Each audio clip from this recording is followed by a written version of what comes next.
In front of me is REALME Narzo 60, and today I would like to show you how you can connect it to printer.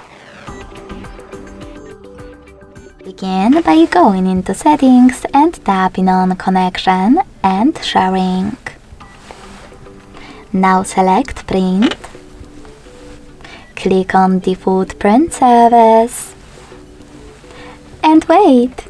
Your device is now looking for a printer. When it finds one, it will connect to it right away.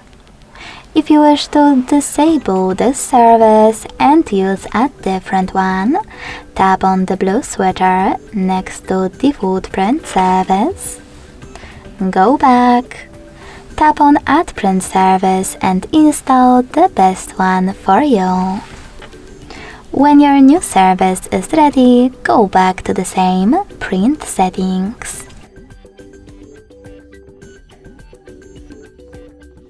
Now click on your new service and wait as well.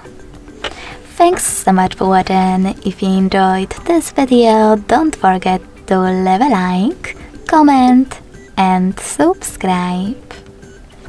Bye!